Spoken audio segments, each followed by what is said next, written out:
Hello, everyone. We are very happy to have Professor Ila Patnaik with us today. She's currently a professor at the National Institute of Public Finance and Policy. Her work is on open economy macroeconomics. So basically, she looks at capital flows, foreign exchange market, and so on. Professor Patnaik has been very active in the public policy space, and her work has been the basis of some of the fundamental reforms that we have seen in the financial sector in the last decade.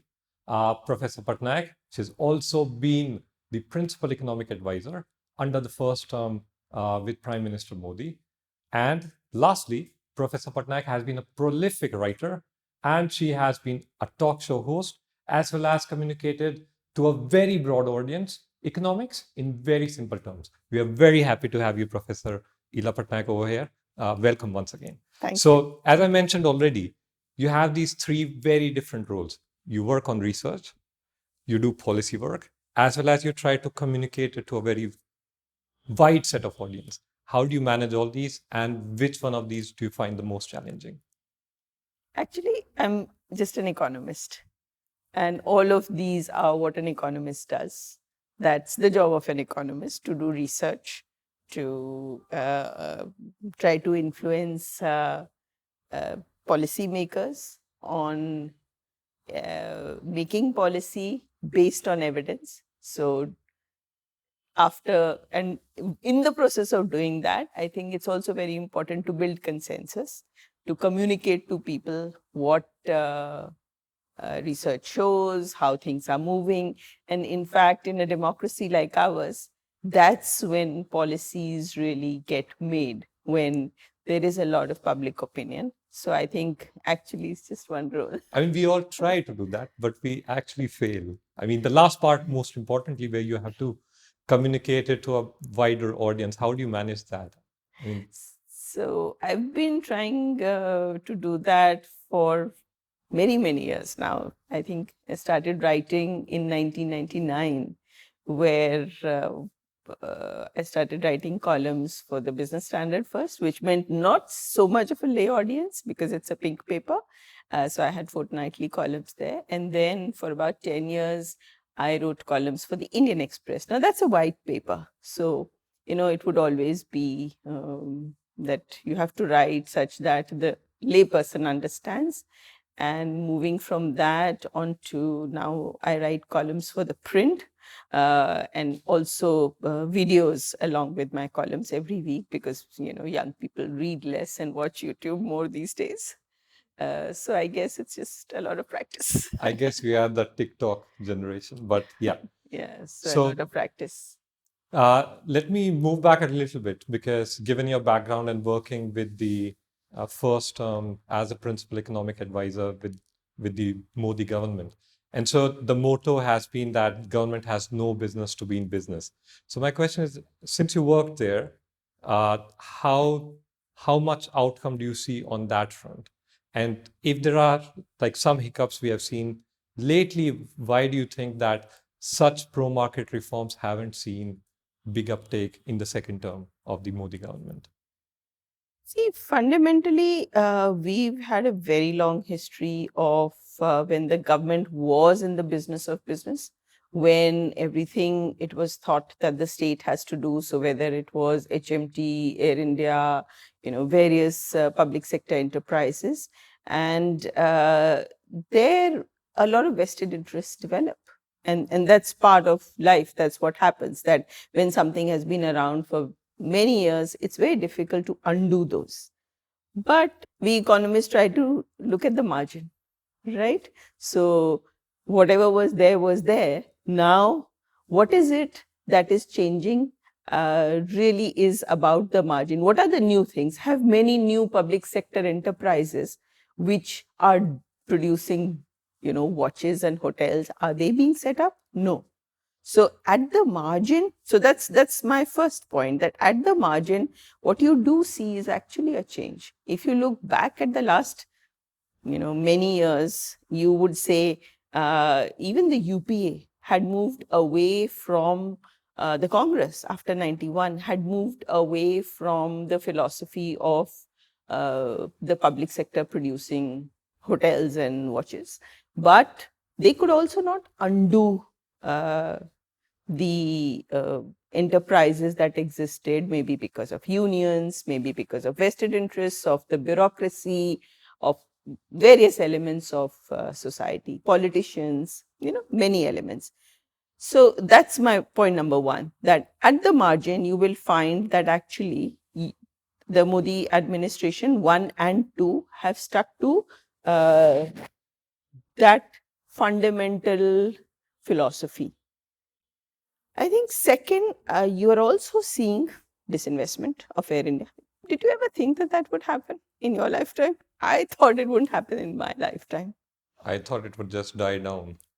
Yeah, and we, kept putting 7,000 crores year after year. So I think that it takes time to build consensus. It also takes time for the government needed to get a majority in both houses of parliament for it to have the confidence to push things through. I think it takes time. What took time for bad things to be done for so many years will also take time for them to be undone. So you think that was partially the reason, like lack of consensus on the agri market reforms, that if it had played out slightly better, it was a pro-market reform, and Very maybe the much. outcome would have been different? I think it was a pro-market reform, and I think that when I look back at 2004, uh, one of the first speeches that Prime Minister Manmohan Singh made was that we need to get away from this pro-cereal policy of in agriculture, that we need to build a national market for agriculture.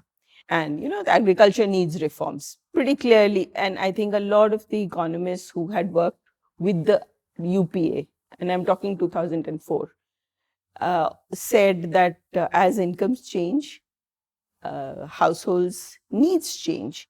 And therefore, agricultural reform becomes very important because, you can't just produce the food that you were producing, say, in the 1960s and focus on that.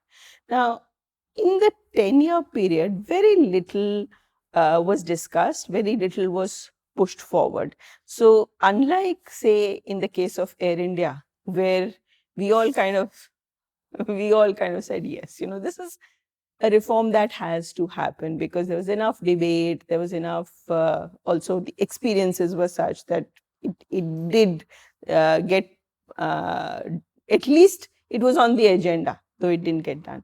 But I think on agriculture, because of the politics, because of farmer politics, because of Punjab, Haryana, because of those farmers who produce surplus wheat and rice, and they like low volatility in incomes, and they have a loud voice and political influence. It never reached the stage of being discussed, of consensus being created, and unfortunately, perhaps that's one of the reasons why the government responded by saying, okay, maybe they need to be done later when there is consensus. I mean, sometimes consensus can arrive later on as well, at least. And I'm going back to the first term once again. I'm talking about demonetization. So having seen it completely unfold, and I think a lot of general public would still support the decision, but having seen it unfold, what's your opinion about it? So at that time, I was really worried when it first came in. I was really worried that it's going to cause a very, very big shock. Now, being a macroeconomist, being a monetary economist, one feels that withdrawing 85% of the currency is going to give a very, very big shock to the economy. Now, as it played out, I think I was overestimating the shock. It was not that big a shock. The economy recovered quickly. For black money, I think a lot more needed to be done. Okay, so for black money, doing demonetization was part of getting rid of corruption, was getting rid of tax evasion.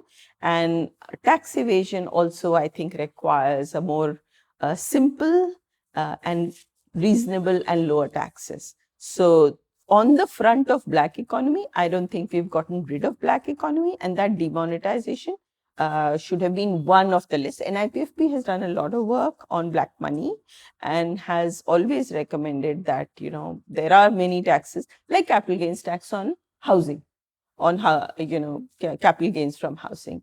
You don't collect a lot of money because people then, take some value in cash, or the market is become very, it's a dirty market. It's not a clean market. So I think a lot more needed to be done. But let me come to my third point. The thing that actually we did not know was going to happen was COVID. And the kind of digital infrastructure that got created during demonetization turned out to be very useful for us. So not that we anticipated it, but it did, I think, save a lot of lives, a lot of livelihoods. And so that turned out to be good. So some good, some bad, some not so effective. Some unexpected upside. Some unexpected upside, absolutely. So I know that you have led the research on the financial sector legislative reforms, and quite a lot of changes that we see in the financial sector has happened since then. So maybe I'll talk a little bit about that, but I'm quoting like one of your comments. You were discussing this report and you said, existing laws in India are rooted in the notion that the state is benevolent. They predate insights from public choice theory, which developed around the idea that public servants are not just maximizing public interest, but are also motivated by private interest. So, how much progress has India really made on minimizing these private interests? And I'm asking in a more general setting, not just FSLRC. So, what we find when we study regulators is that if you give too much power to regulators, lack of accountability basically, when there is no appellate tribunal, for example. So one of the things that how you create accountability is to say give reasoned orders. You have to do A, B, C, D, and E, how separation of powers inside the regulator happens, and that there should be an appellate tribunal, that the regulator's orders should not be one all and all, that the regulator just gets away with anything. Now, when you see the difference between regulators who, and I'll not name them, right? I think everyone knows who we're talking about. Regulators where there is no appellate tribunal versus regulators where there is an appellate tribunal. So I'm not saying that the securities appellate tribunal is the best functioning. Many times things, don't, posts have been vacant, meetings haven't happened during COVID and so on. But in a broader scale of things, when there is an appellate tribunal, then the regulator becomes more accountable. That's why some progress. So while we've got SAT, we've all after FSLRC, you've also seen PFRDA and IRDA, the Pensions Regulatory Authority and the Insurance Regulatory Authority, both for both SAT has become the appellate tribunal. So some progress, yes. We still don't have RBI there, but. Okay, since you mentioned the Reserve Bank of India, RBI, so I worked with RBI, always like asking questions about them. So in the recent monetary policy, RBI took like a completely different stand from the rest of the world, with the expectation there would probably be no spillover whatsoever from the international market. At the same time, US has had the largest inflation in the last 4 decades. More than India's. More than India's. So yeah, welcome to the club. So how do you think about this RBI policy in general? And if you can connect it to the discussions you have had during the FSLRC, is there some reason from there that you can see why? So I think this is what some people would call fiscal dominance, where what's happening is that the government has said that it will borrow more, and that its debt manager is the RBI, and the RBI now has to try to keep the cost of borrowing low because it remains a debt manager. It doesn't seem to be a genuinely inflation targeting central bank anymore, if it ever was, because everything pointed towards at least the need to make a clear statement, at least that much. So I'm not even saying that they necessarily had to raise the reverse repo.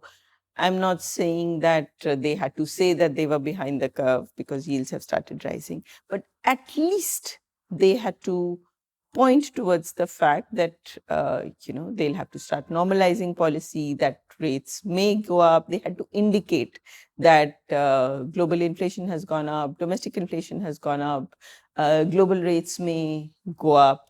But I think what's really happening is that in their struggle to continue to hang on to their role as debt manager, they've not. Mm, But how different is it from the Fed? I mean, the Fed is not, the Treasury manages its debt. I'm saying in terms of like the final outcome, I mean, they have been so far behind the curve on inflation currently. So, Right. So I think that first and foremost, the Fed might feel that unemployment is an issue and that they have to do a balance between unemployment and inflation. And they may choose to ignore the fact that labor force participation has gone down, which is one of their problems. And then they may choose to do what they are doing, trying to balance between unemployment and inflation. And they have had a situation, so they've had as bad, the pandemic has hit them, and they have had a situation where they may, have chosen to do that. But they are now indicating that rates will go up. Yes, the Bank of England is also indicating that rates will go up. I think most central banks are now saying that post-pandemic we need to normalize. Why is RBI not saying that? Right? So that's the difference. As I said, it's not necessarily that the Fed should not have expanded during the pandemic, because during the pandemic, everywhere, fiscal and monetary policy both were expansionary to support economies during the pandemic. My point is that when you're coming out of the pandemic, you have a clear conflict between keeping the cost of government borrowing low and trying to fight inflation. You know what everybody else is doing, which is that they are indicating that they will fight inflation, but we are not. We are basically supporting a low cost of borrowing. Now, to go back to your question of how is it related to the research in FSLRC and really why is this happening? So, one way of looking at it could be that, oh, it's just this policy and these individuals and this MPC. But from our research on FSLRC, there is a fundamental conflict of interest between a debt management role and an inflation targeting role when exactly this situation arises. So that conflict may not be there if, let's say, the debt to GDP ratio is very low and inflation is low. Then there's no conflict. basically, right? 2015 to 2020. Exactly. And then you don't really need to worry. So what was FSLRC worried about? It was worried about exactly a situation like we have now. And what you can have in a situation like this, if it continues and RBI continues to say, we'll be accommodative, is that inflation can get out of hand. And in a globalized world like this, where everybody else is tightening, you let inflation get out of hand, very soon it could start reflecting on in the confidence in the rupee. And that means that there could be pressure on the rupee to depreciate. Last 6 months, FII money is already going out. Okay. Now that could, if there's a taper tantrum, I'm not saying that there will be, but there's a strong likelihood that there could be not a taper tantrum, but, I don't know, Ukraine, I don't know whether it's what development, but any shock to the economy, given that if you are not committing to keep inflation low, you could get pressure on the rupee. And then if you start panicking and raising rates then, rather than doing it now in a systematic manner, if you do it then, you will shock the economy into a much worse situation. And that's when you'll hit growth more than you would have hit growth had you started indicating that you are normalizing policy. So, we are probably a bit behind the curve on the monetary policy. Let's go to the another market, crypto market. Are we behind the curve there as well?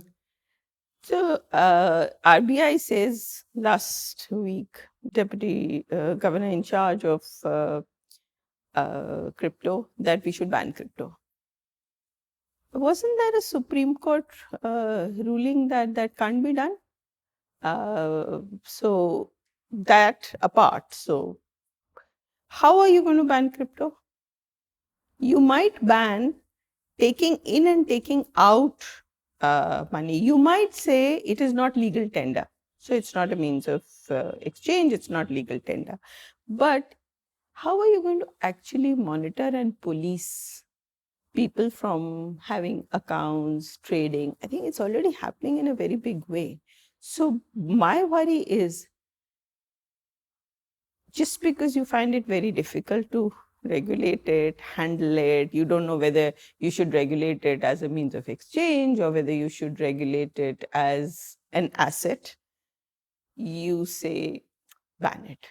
But I don't think a ban is practical.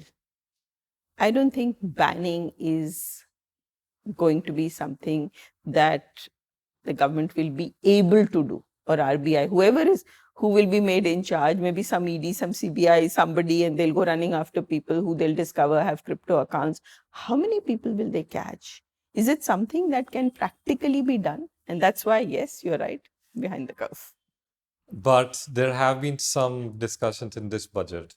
And I'm just thinking in the future, like if you are thinking of some regulation, what would it look like? What would the architecture look like? And what would be the role of, let's say, central bank digital currency? So I think central bank digital currency would be back to back value same as the rupee, and the difference would be that, in contrast to say Paytm money or other digital currencies, that it would be legal tender.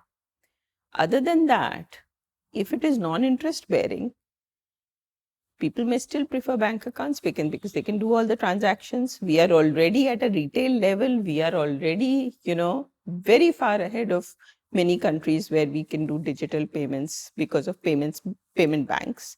So, we keep crypto to one side because people see crypto typically as an asset, not maybe some for cross-border transactions, but mainly, at least when you talk to young people who have crypto accounts, they say, okay, I see it as an asset. I put money in. If I'm lucky, its value will increase. Today, we don't see it as much for as a means of as a medium of exchange in India. It's not that we are paying our fees in crypto as you might be allowed to do somewhere in the US. What we are typically doing for digital currency, I don't see that playing the same role. I see that playing a different role, which is as a means of exchange. Because if it's non-interest bearing, if its value is 1:1 to the rupee, do you think people who, what is the incentive to hold the RBI digital currency? Its value is not going to give you anything. Maybe what you can want to do is use it as legal tender. But then again, it comes to the question of, will it be wholesale or retail? If it's retail, then RBI has to open 1 crore accounts. The system, there has to be pervasive internet connectivity. The system has to work very fast. So it can't be blockchain, because blockchain takes about 15 minutes or maybe for it to be verified. But it has to be better than what we have today. So it has to be better than my RTGS, or more convenient somehow. So, and the systems also have to be very robust. So, each bank, banks keep going down, and we have a public sector banking system. Why would I not trust SBI's YONO? Why would which also gives me interest on that account, why would I hold digital currency? So those questions will, I guess, get resolved, whether they'll be interest bearing, whether they'll be retail, whether there is adequate internet connectivity all over the country, so that people feel confident of not holding cash and just depending on the digital currency. So let's see. The devil lies in the detail. Let me ask you a slightly different question, given your new foray into political economy. You've written a very recent book on the rise of the BJP, where you talk about how it has become one of the largest political parties in the world. So I'm trying to draw some lessons about basically incentives. How do you motivate teams? I guess a large part of the book covers that, motivating team members. So what are the key takeaways from there? I think the biggest takeaway was that BJP is a non-dynastic party. And what's happened with a lot, most, not all, but most other parties, so not the communists who are cadre-based and ideological, but is that they became controlled by families. So they became like family businesses. So I'm drawing a distinction between giving a ticket in one constituency to a popular family versus the party being family controlled and family dominated. So like a family dominated business. So I think one of the key lessons was that for people to join, feel enthused that they can rise up to the top by their own hard work without uh, sucking up to anybody, without trying to please one family. That was one very important lesson. The second was that there is this system of having at least 3, 4 generations of leadership where you'll have about 2 people at the top. So whether it was Vajpayee Advani or Modi Amit Shah, or, so there is one who's leading the government and one leading the party, and they're always different. There's a party president who has to doesn't remain the same party president. It changes. So there are rules about that. And then there is a second level leadership. And at every stage, a new leadership is created. Each generation then comes in so that people see upward mobility. People are motivated. People are motivated to become active at a local level as well, because there is hope that they would be able to represent their region, their community, their profession. And that's kind of how I think that's critical, that the feeling that by joining and working hard, they can move. A little bit like saying BJP is pro market in politics in that sense. Like it's incentivizing the players. Correct, correct. It's not a closed club where what matters is your birth. And it's not that if you're entitled, you get what you get, otherwise you don't get. So it's pro market in that way. And as Pro an new non-incumbent market also. and as an economist, what are the key takeaways? I'm sure you mentioned that you talked to a lot of people within the BJP. So as an economist working on this intersection of politics and economics, what is the final thinking? Like, is it really political economy which matters at the end of the day to implement reforms or run the economy in general, run the government? Absolutely, absolutely. So it is the politics of the party that determine what will happen to the policy framework. So I'll give you a couple of examples. Now you think of the IBC, the bankruptcy code. When other countries have had bankruptcy codes for very long, and we never had a bankruptcy code until Modi 1.0, where the bankruptcy code was brought in. Now, what was the lack of a bankruptcy code? The lack of a bankruptcy code was government has politicians control. I'll put it in very simple words, maybe not exactly true. Politicians don't control directly, but government controls and parliament controls. Public sector banks. Public sector banks then give loans to industry and to industrialists, and those industrialists don't, let's say they pilfer the money and don't return the loans. And then nothing happens. Even their ownership is not taken away, right? That was lack of a bankruptcy code. If your politics is that you want to break that nexus of corruption, that you want that taxpayer money doesn't go to a few people, you break that. How do you break it? You break it by bringing in laws that say that if you don't return the money you've borrowed, then you are going to have to lose the company. Promoters don't just hang on to their companies despite eating up crores, thousands of crores rather, not just crores, thousands of crores. Okay. So that is political, right? It breaks the political nexus between politicians and industry. I'll give you another example. Jan Dhan Aadhaar. Okay. Now, you had a system of giving, say, Manrega or a lot of subsidies to the poor, where your Prime Minister Rajiv Gandhi had said that there is 85% leakage. That means instead of giving money to 6 people or 5 or 6 people, you were giving money to 1 person. So you were not reaching to the beneficiaries, and a lot of taxpayer money was going waste. And yet, despite 4-5 years ago, you could have started implementing Aadhaar. In 2012, I led a team at NIPFP.